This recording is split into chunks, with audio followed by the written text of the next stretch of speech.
Refrigerator क्या है, पहला क्वेश्चन। ठीक है, आपस क्वेश्चन को नोट करते रहेगा पहला दूसरा।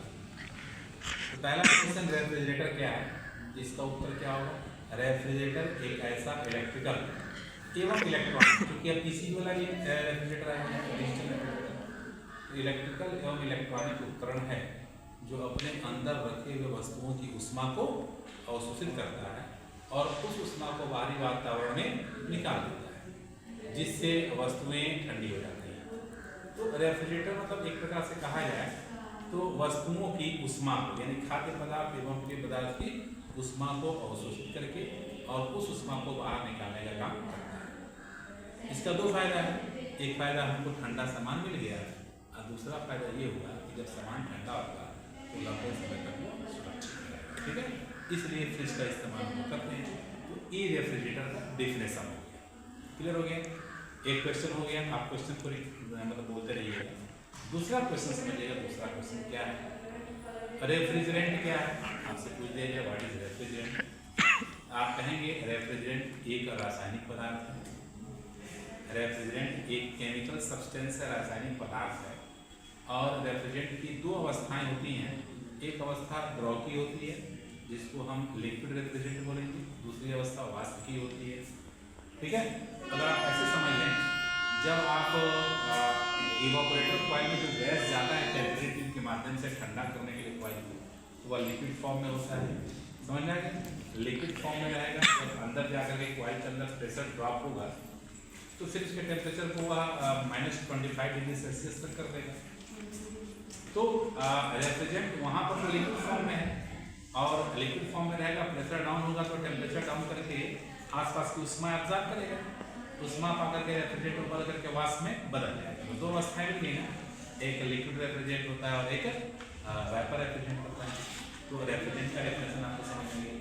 जो रेफ्रिजरेंट हम लोग यूज करते हैं फ्रिज में, एसी में, उसको सिंपली आप हाइड्रोकार्बन रेफ्रिजरेंट भी कह सकते हो, हाइड्रोकार्बन रेफ्रिजरेंट कहा जाता है। दो क्वेश्चन हो गया। तीसरा क्वेश्चन ये हो सकता है कि 4 रेफ्रिजरेंट का नाम बताइए। ठीक है, तो इसका उत्तर ये होगा कि सबसे महत्वपूर्ण रेफ्रिजरेंट, सबसे ज़्यादा प्रचलित रेफ्रिजरेंट जो फ्रिज में इस्तेमाल किया जाता है वह रेफ्रिजरेंट होगा R134A। R134A समझ आ गया। एक और रेफ्रिजरेंट जो रेफ्रिजरेटर में इस्तेमाल किया जाता है R600A। R600A क्लियर हो गया। एयर कंडीशनर में R22, R32, वैसे R22 बैन हो गया है, लेकिन फिर भी कहीं कहीं चलेगा R22 और R32 ये रेफ्रिजरेंट एयर कंडीशनर में इस्तेमाल होता है। कितना क्वेश्चन हो गया? 3। चौथा क्वेश्चन चलते हैं, रेफ्रिजरेशन क्या है। तो ठंडा करने की प्रक्रिया को रेफ्रिजरेशन कहा जाता है, कूलिंग करने के प्रोसेस को रेफ्रिजरेशन कहा जाता है। यानी रेफ्रिजरेटर जो काम करता है उसको भी रेफ्रिजरेशन बोलेंगे, एयर कंडीशनर जो काम करता है उसको भी रेफ्रिजरेशन आप बोल सकते हैं, वो भी तो कूलिंग करता है। यानी कि रेफ्रिजरेटर या एयर कंडीशनर के द्वारा की जाने वाली क्रियाओं को रेफ्रिजरेशन कहा जाता है। क्लियर हो गया, कूलिंग करने के प्रोसेस को रेफ्रिजरेशन कहा जाता है। कितना क्वेश्चन हो गया? 4। पांचवा क्वेश्चन मान लीजिए आपसे ये पूछा जा सकता है कि एक रेफ्रिजरेटर के प्रमुख भागों का नाम। ठीक है, इस प्रमुख भागों में आप सबसे पहले नंबर 1 को बोलेंगे, पहला कंप्रेसर है, दूसरा कंडेंसर है, तीसरा आपका फिल्टर है, ड्राई फिल्टर है, स्ट्रेनर भी कहा जाता है उसको, चौथा कैपिलरी ट्यूब है, पांचवा आपका इवापोरेटर कॉइल। इस तरह से रेफ्रिजरेटर के कुल 5 प्रमुख भाग होते हैं, कुल 5 प्रमुख भाग होते हैं। इस तरह से क्वेश्चन आप मतलब इसका रिप्लाई आप दे सकते हो। ठीक है, समझ में आ गया। अब आपसे पूछा जा सकता है कि इवापोरेटर का क्या काम है। अगला क्वेश्चन, अभी तक 5 क्वेश्चन मैंने बोला, छठा क्वेश्चन आप बोलते रहिएगा, छठवा सवाल। छठवा क्वेश्चन ये हो सकता है इवापोरेटर कहाँ स्थित होता है। आप कहेंगे जनरली रेफ्रिजरेटर में इवापोरेटर फ्रिज के ऊपर मौजूद होता है। रेफ्रिजरेटर में फ्रिज के ऊपर इवापोरेटर मौजूद होता है। ठीक है, तो कॉइल को ठंडा कर देता है और ठंडा होने की वजह से आसपास की ऊष्मा को एब्जॉर्ब करता है, ऊष्मा पाकर के रेफ्रिजरेटर उबलने लगता है, उबल करके वाष्प में बदल जाता है। यानी इवापोरेटर कॉइल के अंदर लिक्विड वाष्प में बदल रहा है। इवापोरेटर कॉइल के अंदर लिक्विड वाष्प में बदल रहा है, तो लिक्विड रेफ्रिजरेंट का वाष्प रूप में बदलना, इस प्रोसेस को इवापोरेशन या वाष्पीकरण आप कह सकते हो। इसीलिए इसका नाम इवापोरेटर रखा गया है, क्योंकि ये एक ऐसा पार्ट है जो लिक्विड रेफ्रिजरेंट को वाष्प में बदल देता है। क्लियर हो गया, इसलिए इसका नाम इवापोरेटर रखा गया है। कितना क्वेश्चन हो गया? 7। 8वां क्वेश्चन ये हो सकता है कि इसका नाम फ्रीजर क्यों रखा गया है? तो फ्रीजर इसलिए नाम रखा गया है कि इतना ये ठंडा रहता है कि इसके अंदर अगर हम पानी रख देंगे तो कुछ समय में पानी को फ्रीज करके बर्फ में कन्वर्ट कर देगा। यानी सबसे ठंडा पार्ट जो होता है, सबसे ठंडा जगह होता है वो इवापोरेटर, इसलिए इसको हम लोग फ्रीजर भी बोलते हैं या कहीं कहीं सुपर फ्रीजर जोन भी कहा जाता है। सबसे ठंडा क्षेत्र यही है। ठीक है, 8वां क्वेश्चन हो गया। 9वां क्वेश्चन हो सकता है कि कंप्रेसर क्या है? तो आप कहेंगे कंप्रेसर एक स्पेशल टाइप की पंपिंग मशीन होती है जो लो टेम्परेचर के साथ गैस को सक्षम करता है, हाई टेम्परेचर हाई प्रेशर में कन्वर्ट करके कंडेंसर में डिस्चार्ज करता है। ये कंप्रेसर का काम होता है। ठीक है, ये समझ में आ गया। जो गैस आती है कंप्रेसर में वह इवापोरेटर से आती है, जो गैस जाती है वो कंडेंसर में जाती है। जब इवापोरेटर से गैस आती है तो उसका टेम्परेचर प्रेशर लो रहता है, टेम्परेचर लगभग 20 डिग्री सेल्सियस रहता है, और जो है जब डिस्चार्ज करती है कंप्रेसर उसका टेम्परेचर 80 डिग्री सेल्सियस हो जाता है। ये कंप्रेसर का काम हो गया। इवापोरेटर से आने वाले लो टेम्परेचर लो प्रेशर वाले वेपर रेफ्रिजरेंट को हाई टेम्परेचर हाई प्रेशर में कन्वर्ट करना, कन्वर्ट करके कंडेंसर में डिस्चार्ज। कितना नंबर हो गया आपका क्वेश्चन? 9 हो गया। 10वां क्वेश्चन हो सकता है कंप्रेशन क्या है? कंप्रेशन मतलब पंपिंग क्रिया को कंप्रेशन कहा जाता है। कंप्रेसर जो कार्य करता है उस कार्य को कंप्रेशन कहा जाता है, यानी कि पंपिंग क्रिया को कंप्रेशन बोलेंगे। समझ में आ गया? हाँ, 10 क्वेश्चन हो गया। 11वां क्वेश्चन भी हो सकता है कंडेंसर क्या है? आप कहेंगे कंडेंसर फ्रिज के पीछे मौजूद होता है और ये लोहे का बना होता है, पाइप के जैसा स्ट्रक्चर, पतले पाइप का स्ट्रक्चर होता है। अधिकतर फ्रिज में पीछे होता है या किसी में फ्रिज के बॉडी में साइड में लगा होता है। अगर वह पीछे कंडेंसर मौजूद है तो वह कंडेंसर वायर मेश टाइप का कंडेंसर होगा। अगर बॉडी में होगा तो उसको प्लेट टाइप कंडेंसर बोलेंगे। कंडेंसर का मुख्य काम होता है जो कंप्रेसर से हाई टेम्परेचर हाई प्रेशर का वेपर रेफ्रिजरेंट आता है उसकी हीट को यह बाहर निकाल करके इस वेपर रेफ्रिजरेंट को ठंडा कर देता है, ठंडा करके द्रव में बदल देता है। यानी कि वेपर रेफ्रिजरेंट को लिक्विड रेफ्रिजरेंट में बदलने का काम कंडेंसर करता है। समझ में आ गया? ये 11वां क्वेश्चन था। 12वां क्वेश्चन होगा कंडेंसेशन क्या है? तो आप कहेंगे कि वेपर रेफ्रिजरेंट का लिक्विड में बदलना, इस प्रोसेस को कंडेंसेशन कहते हैं। यानी वाष्प रूप रेफ्रिजरेंट का द्रव रूप में बदलना, इस प्रोसेस को क्या बोलेंगे यार? कंडेंसेशन बोलेंगे। कंडेंसेशन का यही कंडेंसेशन इसी को कहा जाता है। वाष्प रूपी गैस को द्रव में बदल दिया जाता है कंडेंसर के द्वारा।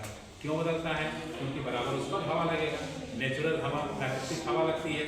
जब प्राकृतिक हवा लगेगा तो धीरे धीरे वेपर रेफ्रिजरेंट ठंडा होगा और ठंडा होकर के धीरे धीरे वो द्रव में बदल। ठीक है, कितना क्वेश्चन हो गया? 12। 13वां क्वेश्चन हो गया कि फिल्टर क्या है? आप कहेंगे कि फिल्टर कंडेंसर के इंड साइड में लगा होता है। फिल्टर कंडेंसर के इंड साइड में लगा होता है। उस फिल्टर का काम होता है लिक्विड रेफ्रिजरेंट में अगर कुछ भी डस्ट वगैरह रह गया हो उसको वहीं पर छान लिया जाता है। ठीक है, समझ में आ गया? अब आपसे प्रश्न ये पूछा जाता है कि फिल्टर को और भी क्या कहा जाता है? ये आपका कितना क्वेश्चन हो जाएगा? 13वां। ड्रायर बोल सकते हैं, ड्रायर या स्ट्रेनर भी कहा जाता है। ड्रायर क्यों कहा जाता है? क्योंकि उसके अंदर सिलिकॉन ऑक्साइड होता है। ठीक है, सरसों के दाने के बराबर छोटे छोटे उसमें होते हैं, तो वो मॉइस्चर एब्जॉर्बेंट का काम करता है, नमी को अवशोषित करता है। यानी कि जो लिक्विड रेफ्रिजरेंट होता है ना, उसमें अगर कुछ नमी आ गया है तो नमी को वहीं पर रोक देगा और शुद्ध लिक्विड रेफ्रिजरेंट को कैपेसिटी में पास आउट करने का काम करता है। इसलिए उसको ड्रायर भी कहा जाता है या स्ट्रेनर भी कहा जाता है। समझ में आ गया? ये आपका कितना क्वेश्चन हो गया? 13 हो गया। 14वां क्वेश्चन हो सकता है कि मान लीजिए कंप्रेसर किससे चालू होता है? तो आप कहेंगे कंप्रेसर को चालू करने के लिए स्टार्टिंग रिले और OLP चाहिए। स्टार्टिंग रिले और OLP चाहिए। अगला क्वेश्चन 16वां क्वेश्चन हो सकता है स्टार्टिंग रिले का और भी क्या नाम है? आप कह सकते हैं उसका नाम PTC रिले है। ठीक है, 17वां क्वेश्चन हो सकता है PTC का पूरा नाम बताइए। तो PTC का पूरा नाम होता है पॉजिटिव टेम्परेचर कोएफिशिएंट। ठीक है, 18वां क्वेश्चन हो सकता है कि OLP क्या है? आप कहेंगे ओवरलोड प्रोटेक्टर को OLP कहा जाता है और ये कंप्रेसर के ओवरहीट होने पर सप्लाई को कट करने का काम करता है और कंप्रेसर को जलने से बचा देता है। ठीक है, अगला क्वेश्चन 19वां हो सकता है कि OLP किसके सीरीज में अधिकतर लगा होता है? आप कहेंगे OLP कॉमन के सीरीज में लगा होता है। ठीक है, समझ में आ गया? 20वां क्वेश्चन हो सकता है कि अगर OLP न लगाया जाए, डायरेक्ट कंप्रेसर को चलाया जाए तो क्या नुकसान होगा? आप कहेंगे कंप्रेसर जल सकता है। ठीक है, ये 20वां क्वेश्चन हो गया। 21वां क्वेश्चन हो गया। 22वां क्वेश्चन, कंप्रेसर में कुल कितनी लाइनें होती हैं? आप कहेंगे कंप्रेसर में 3 लाइनें होती हैं, एक सक्शन लाइन, एक डिस्चार्ज लाइन और एक चार्ज लाइन। 22वां क्वेश्चन हो सकता है कि कंप्रेसर किसी कंप्रेसर में 5 पाइप लाइनें होती हैं, वो किसकी होती हैं? तो आप कहेंगे कि 2 एक्स्ट्रा जो पाइप लाइनें होती है उसको हीट एब्जॉर्प्शन लाइन कहा जाता है। जो कंडेंसर में गैस जाता है, वेपर रेफ्रिजरेंट जब ड्रॉप बदल जाता है, वो वापस कंप्रेसर में उसको घुमाया जाता है ताकि कंप्रेसर के हीट को वो एब्जॉर्ब करके कंप्रेसर को ओवरहीट से बचा दे। फिर रिटर्न होकर के पाइपलाइन कहाँ चली जाती है? कंडेंसर में।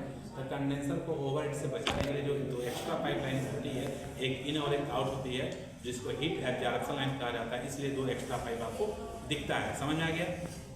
23वां क्वेश्चन था। 24वां क्वेश्चन हो सकता है कि कंप्रेसर के जो तीनों टर्मिनल होते हैं उससे किनारे किनारे क्या लगा होता है? ग्लास। क्या लगा होता है? ग्लास। इसलिए उसका क्या नाम रखा गया है?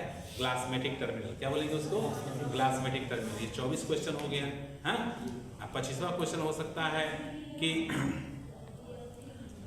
एक और क्वेश्चन ले लेते हैं। जैसे मान लीजिए कंप्रेसर के नीचे जो रबड़ का वाशर लगा होता है उसको किस नाम से जानते हैं? आप कहेंगे ग्रोमेट। क्या बोलेंगे?